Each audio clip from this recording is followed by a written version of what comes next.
everybody. Ben Spangle here, speaker, coach, entrepreneur, podcast host. I want to share with you today all about stress and some strategies you can use to effectively deal with stress. We all have stress in our lives at different times and sometimes more than others, right? And some people have practiced these ways of being stressed out about life that it comes up more often, but we all deal with it. At the time of this recording, I have a live seminar tomorrow as I'm doing this. And I have to tell you, there's been some things that have come up in my life experience that I reacted to and caused me to stress myself out. Just various things that had come up. It was a lot all at once. And so I found myself having to go back to a lot of these strategies, a lot of these techniques, and sometimes doing really well with it. And other times, having a tough time with it too. But it made me realize that, hey, this happens to every single one of us.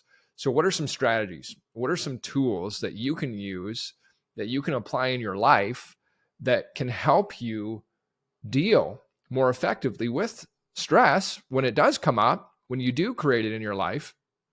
And then number two, how you can actually set yourself up so that the more you practice some of these ideas, the less you experience some of that stress. So the first thing to know about stress, the first thing to know, at least about mental stress in terms of thinking and fears and anxieties and all of that, is that we create it. We create the stress by the meaning we assign to whatever's happening in our life. So those thoughts that happen, these events that happen, and then the way that we think about it. If something just happens, an event doesn't mean anything. It just is an event. But then the way that we think about it can cause us to stress ourselves out.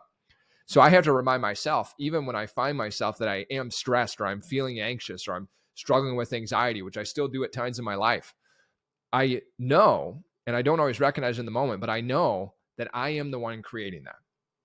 Because life is just happening. Life isn't necessarily stressful or not stressful. It's just happening. But it's my resistance to what is happening that often creates stress in myself. So as I think about my own life and I think about this past week where I had moments of times where I was, things didn't go the way I thought they should have. I expected it to go this way. I thought everything that was going to happen this way and all the things leading up, but it didn't go the way that I wanted to. And then I was upset that it didn't happen. And then I started stressing about these what ifs and the fact on things that had already happened that I couldn't even change. So it wasn't that stuff caused stress. It was the way I was viewing it and the way I was thinking about it created stress and anxiety inside my body. So I just want to share with you some things that you can use in your life to help with it. What do I do when I get myself worked up, when I get myself in these situations? And there's several tools. I don't use them all at once, but there's several tools that I use. Number one is breathing. When I find myself getting anxious or getting stressed, the first place I start is with deep breathing through my diaphragm. So deep in through my nose, all the way expanding my belly, and then slowly letting it out through my mouth. And I'll do 5, 10, 15 breaths. I'll do it sometimes when I'm just walking, whatever it may be, but I want to get into that deep breathing. Sometimes that is enough to breathe through the anxiety, to breathe through the stress, to breathe through those fears. Sometimes that's enough. And I'll imagine as I'm doing the breathing, so I'm doing that deep diaphragmatic breathing, and simultaneously I can find where I'm feeling that stress in my body, where I'm feeling that anxiousness in my body. Usually for me, it's right in my solar plexus, right in the kind of, middle underneath the bottom of my rib cage. And so what I'll do is, even though I'm doing full deep breathing, I'm imagining breathing into that and then exhaling out through it. And sometimes that's enough, is just do a little bit of breath work, and that's enough to get me out of that state, activate the parasympathetic nervous system, and my body comes down, and that's enough to get out of it. But sometimes it isn't. So that's a tool that you can use. So try it out. The next time you're starting to feel it come on, begin with those slow, deep breaths in through your nose, out through your mouth, imagining breathing in and breathing out of wherever you're feeling that in your body. And try that. That may work really well for you. So sometimes that works for me. Sometimes I'm still feeling it though. This week that happened. I was doing the breathing and it was helping, but it wasn't getting me fully out of that state. So then this next idea is this idea of reflect and reframe. Reflect and reframe. And the best way I found to reflect, and reframe is through my journal. So I'll take out my journal and I'll write down, and I'll pull it out here and I'll write down, okay, I am feeling stress right now, or I'm feeling stressed about blank. What is it that I'm looking at, or what am I thinking about that's causing me to feel that stress? And then I'll write down the thoughts that I'm having about it. It's not fair. It shouldn't have happened that way. This happened, that happened, and I'll write down all these thoughts. And then when I'll get them out of my head and onto paper, sometimes that alone, I can feel a little bit of relief. I feel a little less stressed, a little less anxious, maybe a little bit more calm, just from getting it out of my head. Before I've even done anything, it's out of my head onto paper. Because when it's so jumbled in our heads, you've got all these ideas and you're stressing about this. And when you're getting these real hyped up, stressed and anxious states, your mind's running a mile a minute. You're thinking of all these different things. It's super cluttered in your mind. And guess what? Yeah, you're going to feel kind of crappy from that. So sometimes out of mind onto paper can help create. So then I'm reflecting on this idea, right? Reflecting on, okay, what's causing me to feel that way? You know what? I think it's this, this, and this. Or what am I stressing out about? What am I feeling anxious about? I'm feeling anxious about this, this, and this. What's going on in that situation? I'm just writing it all out. I'll use these questions to help direct my focus. And then I'll reframe. And I could reframe by a few ways.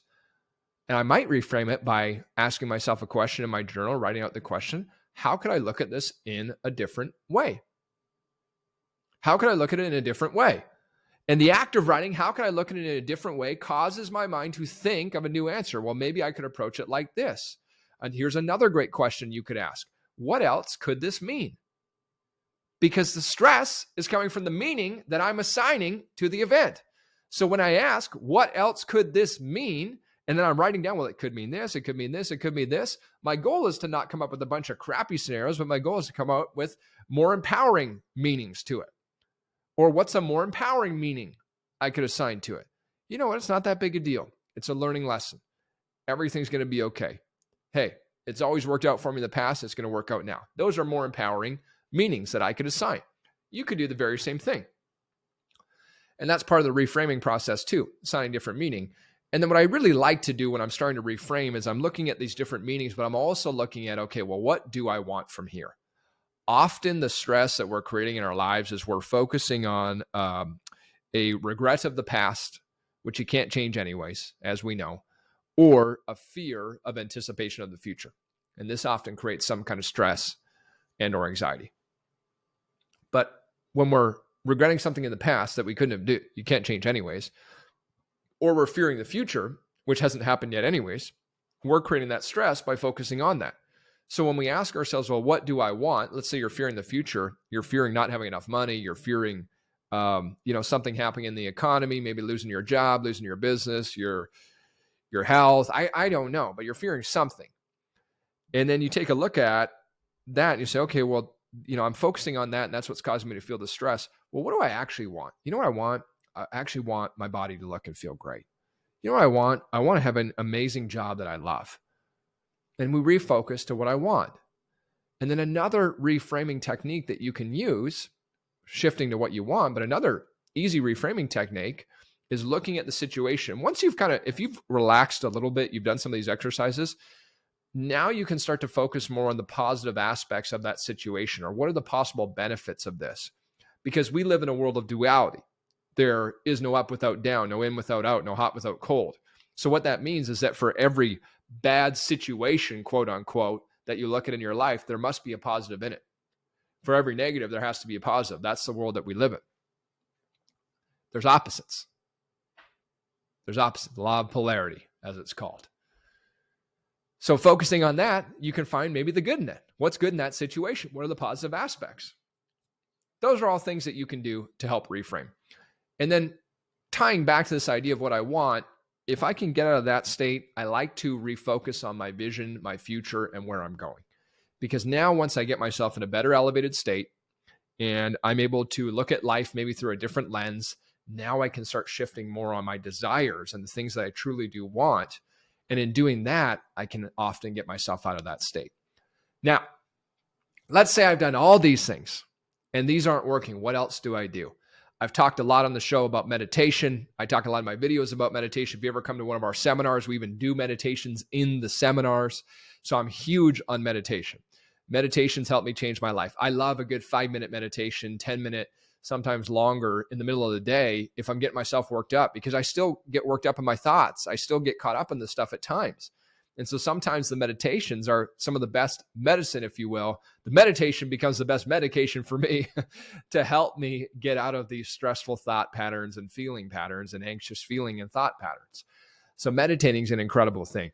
And if you've never meditated before and you want to try it out, I've got a special program I created. It's called the 7-Day Meditation Challenge. It's $97 on the website. But if you're listening or watching this, you can go to, I have a special custom link, go to benspangle.com/meditate, and you can get that 7-day challenge for just $7. It'll teach you how to do it. Or, hey, if you don't want to do that, check out some meditations on YouTube. They're free. You might have to go through the ads, but you can watch some meditations on there. I mean, there's tons of them you could do. Meditation's an amazing tool there's scientific benefits for how much it reduces stress. So that I can use in the middle of getting worked up. But for me, what I like to do though is I aim to meditate every single morning. So I begin my day in a calm state. And when I begin my day in a calm state, way less do I go into that stress state. Even things might come up, I'm just way less likely to react to it and get into that hyper stressed mode. And then the last tip I'm going to give you is this. Let's say you're really struggling. You've done all these things, but you're still going back to that thought pattern. You're still getting stuck in this fear, this anxiety, this worry, this stress, this doubt, whatever it may be. Sometimes the very best thing is just go rest. Go have a quick nap. So the other day, I'd really worked myself up over a few different things that had been happening.